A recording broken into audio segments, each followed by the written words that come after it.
The knock on the door came at the worst possible time. I was halfway through a glass of whiskey, the ice clinking softly as I swirled it, my thoughts tangled in the chaos of a day that had felt endless. My son, Max, was out with his friends, no doubt doing whatever it is teenagers do to keep themselves entertained on humid summer evenings. I wasn't expecting company. When I opened the door, there he was, Lucas, Max's best friend, the boy who had been in and out of our house since they were kids. But he wasn't a boy anymore. Not really. At 19, he carried himself with a quiet confidence that seemed to defy his age. His dark hair was slightly disheveled, his t-shirt clinging to his chest in the summer heat. For a moment, I just stood there, blinking at him like he was a mirage. "Hey, Mr. Monroe," he said, his voice smooth, but with a faint edge of something I couldn't quite place. "Max around." I cleared my throat, suddenly hyper-aware of the whiskey glass in my hand. "No, he's out for the night. Did you need something?" "Nah, just thought I'd stop by." He shrugged, but his eyes lingered on mine for a beat too long before he looked away. "Mind if I come in for a sec? It's pretty hot out here." I hesitated, my brain scrambling for a reason to say no, but I stepped aside instead. "Sure, come on in." He moved past me, and I caught a faint whiff of his cologne, something warm and musky that made my stomach twist in a way I didn't want to examine too closely. I followed him into the kitchen, where he leaned casually against the counter, his arms crossed over his chest. "So," I said, trying to fill the silence, "what are your plans for the rest of the summer?" He smiled, a slow, easy grin that made my chest tighten. "Not much. Working a few shifts at the garage. Hanging out with Max, might take a trip down to the coast if I can swing it." He tilted his head slightly, studying me with those dark, unreadable eyes. "What about you? You look like you've got a lot on your mind." I laughed, a short, nervous sound that I immediately wished I could take back. "Just the usual. Work, life, you know how it is." "Yeah," he said, his voice dropping a little lower. "I get it." There was something in the way he said it, something that made the air between us feel heavier, charged with an energy I couldn't quite name. I took a sip of my whiskey, the burn of it grounding me, but it didn't do much to clear my head. He reached for the glass, his fingers brushing against mine as he took it from my hand. "Mind if I try?" I didn't answer, not trusting my voice as he raised the glass to his lips and took a slow sip. His eyes never left mine, and I felt my breath hitch in my throat. "Strong," he murmured, setting the glass back on the counter. "But I like it." I swallowed hard, my heart pounding in my chest. "Lucas," he stepped closer, cutting me off, his presence suddenly overwhelming. I could feel the heat radiating off him, the intensity of his gaze pinning me in place. My mind was screaming at me to step back, to put some distance between us, but my body refused to cooperate. "I've been wanting to do this for a while now," he said, his voice barely above a whisper. His hand came up, fingers brushing against my jaw, and I could feel my resolve crumbling. "This is wrong," I managed to say, but it came out sounding more like a plea than a statement. "Maybe," he admitted, his lips curving into a faint smile, "but it doesn't feel wrong." And then, before I could protest, before I could even think, he closed the distance between us, his mouth meeting mine in a kiss that was softer than I expected, but no less electric. His lips moved against mine with a kind of certainty that left me dizzy, and I found myself responding almost instinctively, my hands coming up to grip his shoulders. It was everything I'd been trying to deny, everything I'd been afraid to acknowledge, and it left me breathless, torn between the need to pull away and the desire to let myself get lost in it. His fingers tangled in my hair, pulling me closer, and I could feel the heat of his body pressing against mine, a silent reminder of just how dangerous this was. But then, just as suddenly as it had started, it stopped. He pulled back, his breathing ragged, his eyes dark with something that looked a lot like fear. "Ethan," he said, my name sounding strange and intimate on his lips. I didn't let him finish. I couldn't. My mind was a whirlwind of conflicting emotions, guilt, desire, something deeper that I wasn't ready to name, and I knew that if we kept going, there would be no turning back. "We can't do this," I said, my voice hoarse. It's not right." He nodded, but the look in his eyes told me he wasn't ready to let it go either. "I know," he said quietly, "but that doesn't change how I feel." I opened my mouth to respond, but the words caught in my throat. What could I say? How could I explain the storm raging inside me? The part of me that wanted to throw caution to the wind, and the part that knew how much was at stake. Before I could figure it out, he turned and walked out, leaving me standing there, my head spinning and my heart racing, wondering what the hell I was supposed to do now. The door clicked shut behind Lucas, and I stood frozen in the kitchen, the air still charged with the lingering heat of what had just happened. My heart pounded in my chest, my thoughts a chaotic swirl of guilt, confusion, and something else, something I didn't want to name. I clenched and unclenched my fists, trying to steady myself, but it was no use. My mind kept replaying the moment his lips had met mine, the way I'd given in despite every rational part of me screaming to stop. I forced myself to move, pacing the room as if I could outrun the thoughts chasing me. What the hell was I thinking? This wasn't just some harmless flirtation. This was Lucas,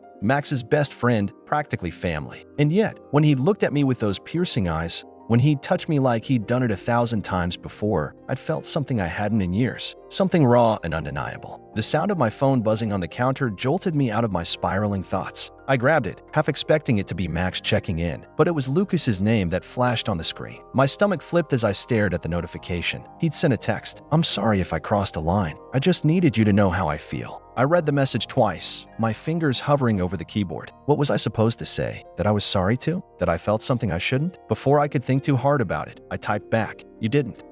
This is complicated." The response came almost immediately. "I know, but complicated doesn't mean wrong." I exhaled sharply, running a hand through my hair. He was right, and that's what scared me the most. I'd spent so long burying parts of myself, locking them away where they couldn't cause trouble, but Lucas had managed to crack that door open in a matter of minutes. And now, I wasn't sure I had the strength to shut it again. I didn't reply. Instead, I tossed my phone onto the couch and headed for the shower, desperate to clear my head. The hot water did little to ease the tension in my body, but it gave me a moment to breathe, to try to make sense of the mess I'd found myself in. When I stepped out, wrapped in a towel, the house was quiet, too quiet. I grabbed a beer from the fridge and sank onto the couch, staring at the blank TV screen. My thoughts drifted back to Lucas, to the way he looked at me like I was the only thing that mattered. It had been so long since anyone had made me feel that way. When the front door opened, I nearly jumped out of my skin. Max walked in, tossing his keys onto the counter. "Hey, Dad," he said, oblivious to the storm raging inside me. "What's up?" "Not much," I said, forcing a smile. "Just relaxing. How was your day?" "Good," he replied, heading for the fridge. "We went to the beach. It was awesome." I nodded, trying to focus on his words, but my mind kept drifting back to Lucas. How could I look at my son and not feel like the worst kind of traitor? I thought about telling him, about confessing everything, but the idea was ridiculous. He'd never understand. Hell, I didn't understand. Max grabbed a soda and flopped onto the recliner, scrolling through his phone. "Oh, Lucas said he stopped by earlier. Did you guys talk?" My stomach dropped. "Yeah, briefly," I said, trying to keep my voice even. "He just wanted to check in." "Cool," Max said, not looking up. "He's been acting kind of weird lately. I think he's stressed about college stuff." I nodded, my throat tight. "Probably." The conversation lulled, and I was grateful for the silence. I couldn't handle more lies, not tonight. Eventually, Max headed to his room, leaving me alone with my thoughts once again. I grabbed my phone, half expecting another message from Lucas, but the screen was blank. Part of me was relieved, but the other part, the part one was trying desperately to ignore, was disappointed. I opened our conversation, staring at his last message. "Complicated doesn't mean wrong." Before I could second-guess myself, I typed, "Can we talk?" The response came almost instantly. "Of course. When?" "Now," I replied. "If you're free. I'll be there in 10. I set my phone down, my heart racing. What was I doing? This was reckless, dangerous even, but I couldn't stop myself. I needed to see him, to figure out what this was and if there was any way to make it work without destroying everything I cared about. When the doorbell rang, I took a deep breath and opened it. Lucas stood there, looking as nervous as I felt. "Hey," he said softly. "Hey," I replied, stepping aside to let him in. He walked past me, and I caught the faint scent of his cologne, something warm and familiar that made my stomach twist. I led him to the kitchen, the same place where it had all started, and leaned against the counter, trying to steady myself. "I don't know what I'm doing," I admitted, my voice barely above a whisper. "Me neither," he said, his eyes searching mine. "But I know I can't keep pretending like I don't feel this way." I swallowed hard, my chest tightening. "Lucas, this isn't just about us. There's so much at stake. Max, your friendship." "I know," he interrupted, stepping closer, "but that doesn't change how I feel about you. And I know, you feel it too." I wanted to deny it, to tell him he was wrong, but the words wouldn't come. Instead, I just stood there, paralyzed by the intensity in his gaze. He reached out, his fingers brushing against mine, and a shiver ran through me. "Ethan," he said softly, his voice trembling, "I'm not saying this is easy, but it's real, and I think it's worth fighting for." My breath hitched as he stepped even closer, his body just inches from mine. I could feel the heat radiating off him, the unspoken tension between us building with every second. I closed my eyes, trying to gather my thoughts, but then his hand was on my cheek, his touch so gentle it nearly brought me to my knees. "Please," he whispered, "just tell me I'm not the only one feeling this." I opened my eyes to meet his, and in that moment, I knew I couldn't lie, not to him, and not to myself. You're not, I admitted, my voice barely audible. The relief in his eyes was immediate, and before I could think about the consequences, he leaned in, his lips brushing against mine. This time, I didn't pull away. Instead, I let myself get lost in the sensation, in the way his mouth moved against mine with a desperate kind of need. When we finally broke apart, both of us were breathing hard, our foreheads resting together. "What now?" he asked, his voice a little shaky. I didn't have an answer. All I knew was that I couldn't go back to pretending. "I don't know," I admitted, "but we'll figure it out. Together." He nodded, his hand still resting on my cheek. "Together," he repeated, his voice steady despite the storm in his eyes. The weight of his words lingered between us, heavier than the air in the room. "Together," he had said, and now that word felt like a pact, a promise neither of us could take back. Lucas's hand was still on my cheek, his fingers warm and steady, grounding me in a way I hadn't realized I needed. I closed my eyes for a moment, letting the silence stretch, but it wasn't uncomfortable. It was charged, electric, like the calm before a storm. When I opened my eyes again, he was looking at me, his dark eyes searching mine for something, reassurance. Maybe, or permission. I wasn't sure. All I knew was that I couldn't look away. His gaze held mine, and I felt myself being pulled into him, like a moth to a flame. "Ethan," he said softly, my name rolling off his tongue like it was something sacred. "Are you sure about this?" The question caught me off guard. My mind raced, trying to find the right answer. Was I sure? Sure about crossing a line that could never be uncrossed? Sure about risking everything? My relationship with Max?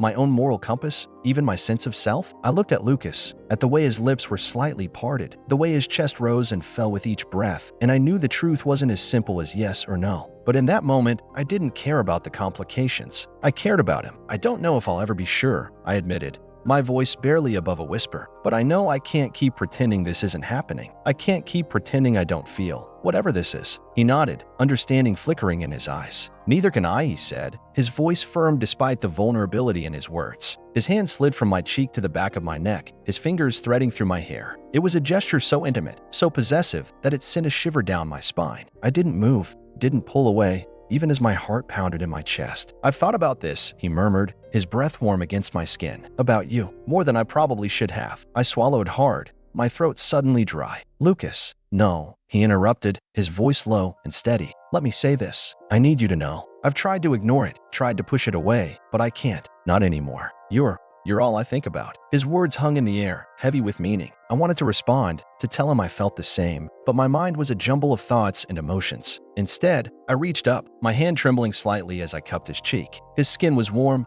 soft, and I could feel the faint stubble beneath my fingertips. "You don't know how long I've wanted to do this," he whispered, his lips brushing against mine as he spoke. And then he kissed me, slow and deliberate, as if he was savoring every second. I let myself melt into it, my body responding before my mind could catch up. His mouth moved against mine with a hunger that mirrored my own, and I felt myself being pulled deeper, closer, until there was no space left between us. His hands moved to my waist, pulling me against him, and I could feel the heat of his body through the thin fabric of his shirt. My fingers tangled in his hair, pulling him closer, and he let out a soft groan that sent a surge of warmth through me. "Ethan," he breathed against my lips, his voice strained. I didn't let him finish. I kissed him again, harder this time, my tongue sliding against his in a way that made him shudder. His hands tightened on my waist, and I could feel the tension in his body, the way he was holding himself back. "You don't have to hold back," I murmured, my lips brushing against his. "Not with me." His eyes met mine, dark and intense, and for a moment, he just stared at me, as if he was trying to decide whether I meant it. And then,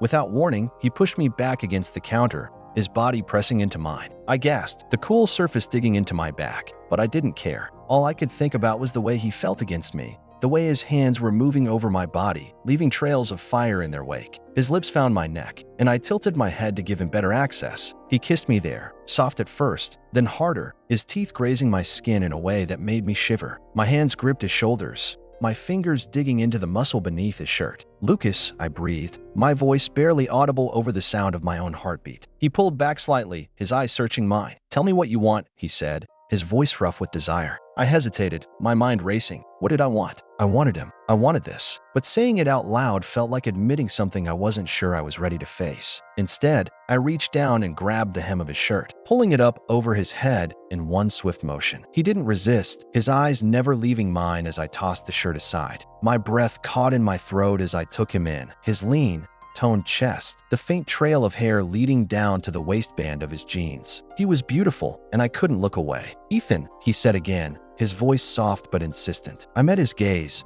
and something in his eyes made my chest ache. He looked vulnerable, like he was waiting for me to take the next step, to make the first move. So I did. I leaned in, my lips brushing against his as I whispered, "I want you." His hands moved to my belt, his fingers fumbling slightly as he undid it. I could feel the tension in the air, the way his breath hitched when he finally got it open. He looked up at me, his eyes dark with need, and I nodded, giving him the permission he was waiting for. His hands slid down my jeans, and I let out a shaky breath as he pushed them down, his fingers brushing against my skin in a way that sent sparks of electricity through me. He knelt in front of me, his eyes never leaving mine, and I felt my heart skip a beat. "Lucas," I said, my voice trembling. "You don't have to." But he didn't listen. Instead, he leaned in, his breath warm against me, and I let out a low groan as his lips finally made contact. My hands tangled in his hair, pulling him closer, and I closed my eyes, letting myself get lost in the sensation. It was overwhelming, the way he moved, the way he touched me, as if he knew exactly what I needed. My mind was a blur of thoughts and emotions, but I didn't care. All that mattered was him, and the way he was making me feel. "Ethan," he said, his voice muffled but urgent, "I need you to."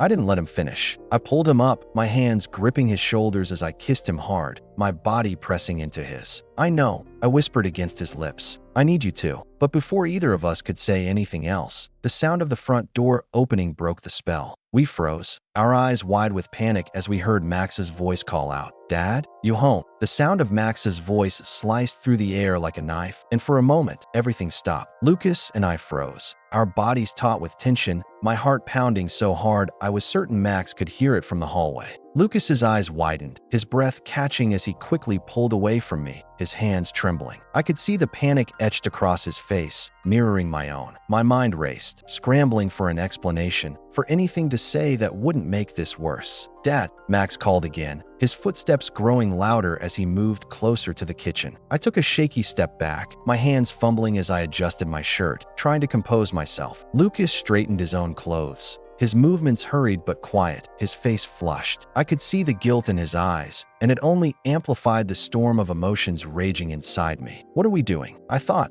my stomach churning. "This can't happen. Not like this." "In here," I called back, my voice strained but steady, or at least, I hoped it sounded that way. My chest tightened as Max appeared in the doorway, his backpack slung over one shoulder, a curious smile on his face. "Hey, Dad," he said, glancing between me and Lucas. "Lucas, what are you doing here?" Lucas cleared his throat, forcing a smile that didn't quite reach his eyes. "Hey, Max, I was just, stopping by to see if you wanted to hang out later." "I didn't know you'd be out." Max shrugged, tossing his backpack onto the counter. "I was just at the gym." "What's up, Dad? You look flustered or something." I laughed nervously, running a hand through my hair. "Flustered? No, I'm fine. Just, got caught up in something." I avoided his gaze, my stomach nodding as I felt Lucas's eyes on me, heavy with unspoken words. "Yeah, your dad was just telling me about this new project he's working on." Lucas chimed in, his voice casual but laced with tension. "Sounds pretty intense." "Cool," Max said, but his brow furrowed slightly as he glanced between us. "You sure you're okay, Dad? You seem off." "I'm fine," I said quickly, perhaps too quickly. "Just tired, that's all." "Long day." Max nodded, though he still looked suspicious. He grabbed a bottle of water from the fridge and leaned against the counter, his eyes flicking to Lucas. "So what's the plan for tonight? You guys got anything fun going on?" Lucas hesitated, shooting me a quick glance before answering. No, not really. Just thought we could chill or something." "Cool," Max said again, smirking. "You know, you've been hanging around here a lot lately, Lucas. Don't tell me you're getting tired of me or something." Lucas laughed, but it sounded forced. "No way, man. You're my best friend. Just,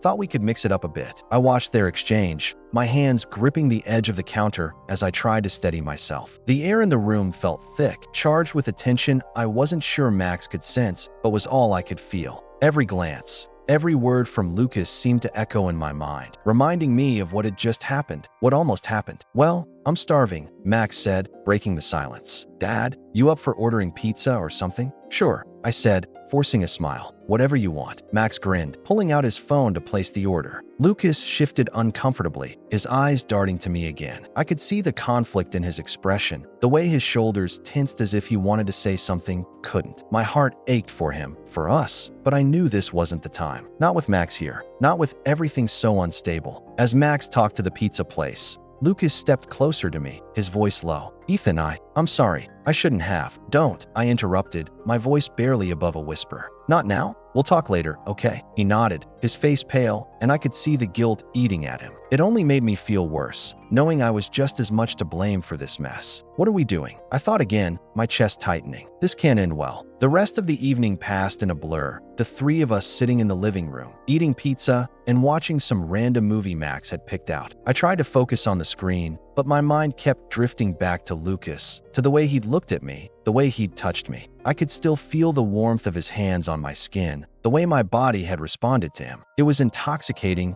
maddening, and it terrified me. Lucas sat on the other side of the couch, his gaze occasionally flicking to me, his eyes filled with a mix of longing and regret. Every time our eyes met, my breath caught, and I had to force myself to look away. It was like a magnet, pulling me toward him despite everything, despite the risks, despite the guilt. I can't keep doing this, I thought, my hands clenching into fists. But how do I stop? When the movie finally ended, Max stretched and yawned. All right, I'm beat. Gonna head to bed. You guys good? Yeah, I said quickly, standing up. I'll clean up. Cool. Night, Dad. Night, Lucas. Night, Lucas echoed, his voice quiet. As Max disappeared down the hallway, the tension in the room seemed to double, the air heavy with everything we weren't saying. I busied myself with clearing the plates, my hands shaking as I stacked them in the sink. I could feel Lucas's eyes on me, watching, waiting. Ethan, he said finally, his voice soft but insistent. We need to talk. I hesitated, my back still to him. I know, but not here, not now. When then? He asked, stepping closer. This isn't something we can just ignore. I turned to face him, my heart pounding. I'm not ignoring it, Lucas. But this, it's complicated. We're complicated. And Max, I know, he interrupted, his eyes pleading. I know it's complicated, but I can't just pretend this isn't happening. I can't pretend I don't feel the way I do about you. His words hit me like a punch to the chest, and for a moment, I couldn't breathe. I wanted to tell him I felt the same, that I couldn't stop thinking about him, about us. But the guilt, the fear, it held me back, trapping me in a cage of my own making. Lucas, I started, my voice shaky. I don't know what to say. You don't have to say anything, he whispered, stepping closer until I could feel the heat of his body, could smell the faint scent of his cologne. Just let me. Before I could stop him, his lips were on mine, soft but insistent, his hands gripping my arms as he pulled me closer. My body responded instinctively, my hands moving to his waist as I kissed him back, the world around us fading away. It was reckless, dangerous, but in that moment, I didn't care. All I cared about was him, the way he made me feel, the way he made me want. But then, a sound from the hallway broke through the haze, and we pulled apart, our eyes wide with panic. Max's door creaked open, and we froze, holding our breath as we waited, the air thick with tension. Dad, Max called, his voice sleepy but curious. You still up?